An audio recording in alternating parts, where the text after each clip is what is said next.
All right, let's continue with the judge asking if a president can order SEAL Team 6 to assassinate a rival. Hear Trump's lawyer's response. Now, one thing that's interesting about this is that, like I said, I made the exact same argument, okay? I made the exact same argument yesterday. Hypothetical, listen to this. Could a president order SEAL Team 6 to assassinate a political rival? That's an official act in order to SEAL Team 6? He would have to be and would speedily be, impeached and convicted before the criminal prosecution. What if he weren't? There would be no criminal prosecution, no criminal liability for that?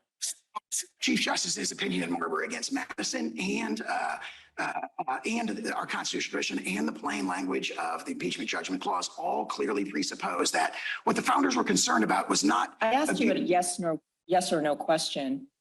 Could a president who ordered SEAL Team 6 to assassinate a political rival who was not impeached, would he be subject to criminal prosecution? If he were impeached and convicted first. And so your answer is no. My answer is qualified yes. I mean, we all, at that point, we all in the room kind of sat back for a second because, first of all, to make a concession of any kind, it's major. But when you hear that, trying to go through the hypotheticals, trying to follow that thread of common sense and logic, what struck you about that moment where he essentially has a qualified yes that a president could actually order an assassination, and if he's not impeached or convicted, immune? I think he's really making the argument for Jack Smith. This is exactly what Jack Smith has been warning about, that are we a country of presidents or a country of kings? And I think what Trump's lawyer effectively argues that we are. Bro, I literally made that argument yesterday and you said it was insane and not realistic. Socialism equals theft. I'm a raging capitalist now. No, I made the argument as well about like the president can't call a hit directly. I simply stated that using that as an argument rather than in the public's eye, rather than the kingship, is silly.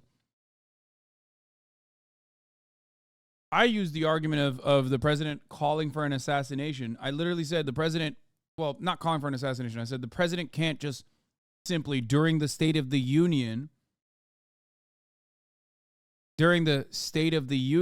can't just, take a gun out and kill someone, something along those lines.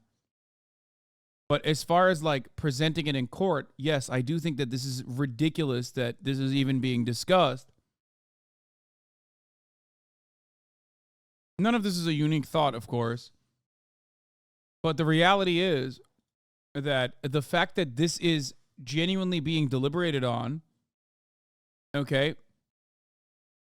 Genuinely being deliberated on. Oh, also, Chatter, you said, what if Trump did that? Okay, as in like Trump could potentially do that. If you pull the clip, you will realize I was responding to the likelihood of Trump doing that, not necessarily using it as an argument in court. You literally said, what if Trump becomes president and then turns around and actually, assassinates Democratic Party members? And I said the likelihood of that is low. However, I personally had also brought up how ridiculous it is that this argument would extend to Donald Trump being able to technically, in a State of the Union, execute someone with a gun and then turn around and say, well, this is technically within the presidential rights. Are a country of kings, that the president can act. And now it's a matter of record that like Trump's lawyers are unironically arguing that you can do that. As he wants, as he chooses, whether it be violence. We had violence on January 6th, but he's saying the president can take it a lot further. The president himself can direct that violence openly using official government resources, and that's fine. I think what it does, it establishes how dangerous this presidential immunity argument truly is. And to your point, Ellie, we could have had the kind of the original argument that spoke about the so-called outer perimeter, which saying, hey, I was just doing my job, and to protect me and to protect the institution, I should be given some coverage. The same way presidents get civil immunity. What they've done is say, let's go further. That the president, even when he effectively is not upholding and faithfully executing the laws, in that scenario, he's still covered. When he's breaking the law, he's still covered. That no one gets to sit in judgment over a president, and I think that danger was seen by the court today. Well, and there was skepticism, a lot of it, from which we expected, though, from the judges, but I think in a real way. I mean, Judge Henderson, who is the senior judge out of these three, the Republican, who was appointed by a Republican president, said at one point, I think it's paradoxical to say that his constitutional duty to take care that the laws be faithfully executed allows him to violate criminal law. But what Judge Pan also noted is that that is not the understanding that senators have, because when Trump was actually impeached and then it went to the Senate, a lot of them, including Senator Mitch McConnell, said this is something for the courts to take care of. This is something that he should be handled in a criminal prosecution. There's something really strange about like the way that Republicans have usually responded to stuff like this. Because on the one hand, Donald Trump is literally making the argument that like maybe as president he could murder people, like at least his lawyers are making that argument, while simultaneously the rest of the conservatives in the Republican Party have to be like, oh no, you don't get it, he's just joking. And then Trump is consistently like, no, I'm not joking. It's very odd. It's kind of it's not dissimilar to the way that like Israeli politicians in Hebrew will be like, I'm doing genocide, I love doing genocide, Palestinians are dogs who deserve genocide. And then like the defenders of Israel in the Western world have to turn around and be like, you guys, what do you mean genocide? Come on, they're not being serious. I mean, don't take this as the international, court of justice. I mean, that would be ridiculous. I mean, if you do, I mean, come on, it's not really. It's like putting their defenders in a weird position. Over and over again. Yeah, kind of like how Kanye was on Alex Jones, where Kanye was like openly saying insanely anti-Semitic things. And then Alex Jones was trying to stop him to be like, oh, come on, you just mean like rich people, right? Like, you mean like, come on, you mean like the rulers of society? He's like, no, dog, I'm talking Jews. Like, come on, that's not how we, listen up, Kanye. We're not supposed to be saying stuff like that.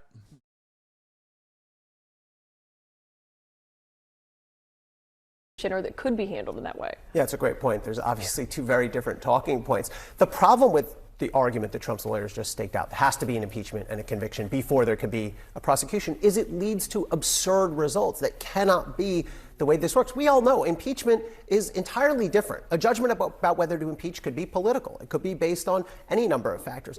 That is just a different ballgame altogether than a decision whether to prosecute and eventually convict somebody. And the thing I keep coming back to is they had an easier way. Trump's team had an easier way. They briefed a better way. They just made the traditional argument of what he's charged with doing here was within the scope, within the outer perimeter of his job as president. And if they stuck to that, I still think they probably would have had a losing argument, but they wouldn't have had a preposterous argument, and I think they would have had a stronger case to make. Well, first of all, I mean, just think about this. What that would suggest, as long as I can hide my behavior long enough to be in office and avoid impeachment, I can get away with anything I want. All I have to do is not have transparency or eyes into what I'm doing, because the only way to have an impeachment is if, one, I know about your behavior, right? If the House is going to bring the impeachment articles, if then we'll actually have the actual moment to conduct an actual trial. So all I got to do, if I'm the president of the United States, is just bide my time. That's part of that argument. But there was a moment here, too, when the council, I think it's pretty funny that they're talking about this as a hypothetical, but like that's kind of exactly what Donald Trump did do. Because Republicans every step of the way were like, impeachment, this is a political argument. Actually, why don't we leave it up to the courts, as a matter of fact? And then now that they're like, okay, well, we impeached you, we didn't convict you, you said you would leave it up to the courts. They're acting brand new. They're like, well, what do you mean it like that? Don't bring it up to the courts. The courts are fake and gay. And also, the courts notoriously hate Republicans, red-blooded patriots who are hot and shouldn't be punished in the courts. We were just kidding about the court thing. Actually, we hate the rule of law.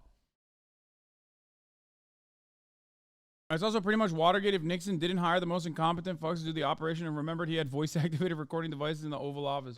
Yeah. It's so funny. Like, the Republicans collectively said, in an identical parallel that can be seen on January 6th that I covered briefly on January 6th, they went from, oh my God, I can't believe how, unruly this is. We have to do the rule of law thing. Stop rioting, please. You're not Antifa.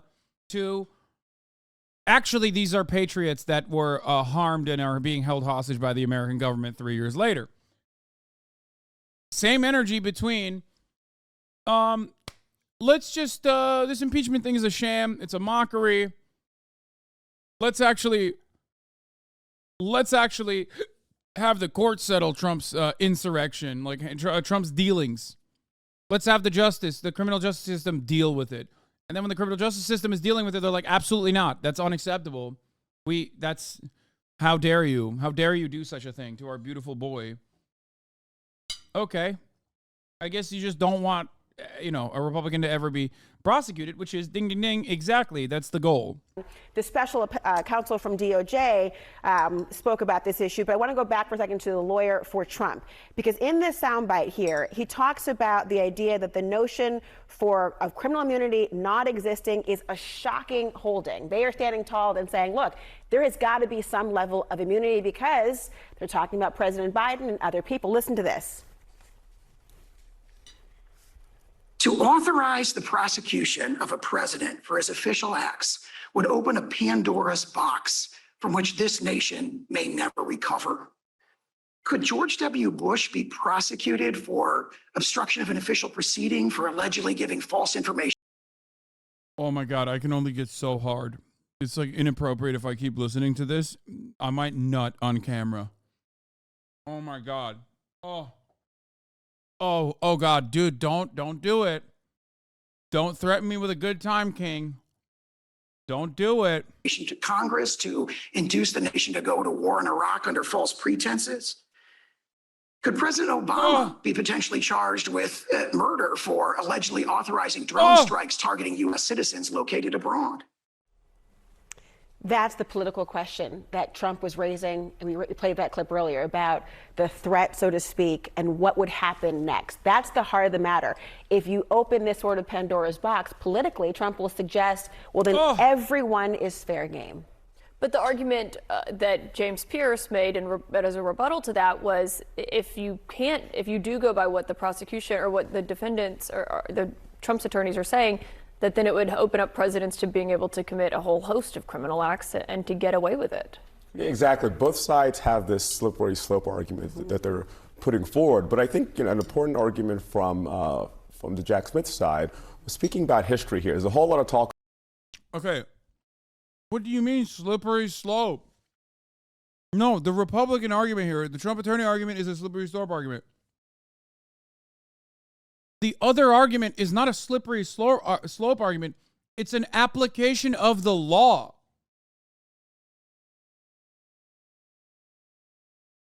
And also, in one is talking about stopping an active prosecution from, or an active criminal prosecution from continuing.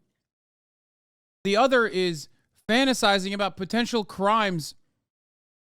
The other is fantasizing about potential crimes that previous presidents could be convicted of now. On that, if you consider that to be a slippery slope, then yes, every application of the law is technically, being thought about on the basis of like who it applies to, and that's always going to be a slippery slope.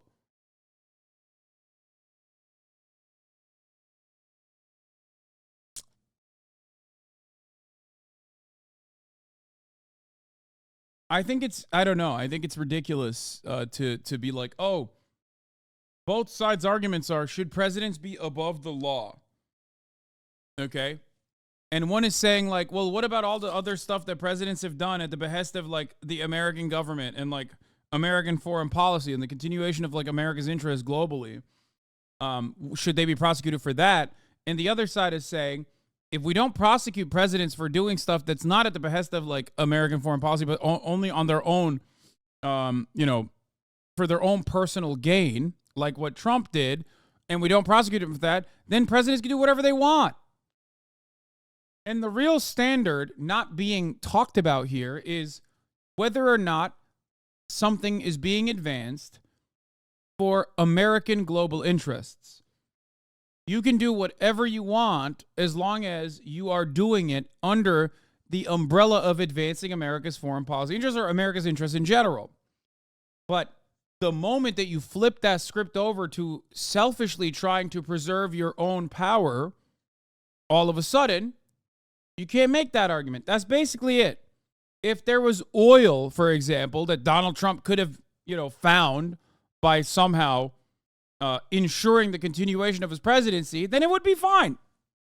But there is no oil to be found in the continuation of a second Trump presidency.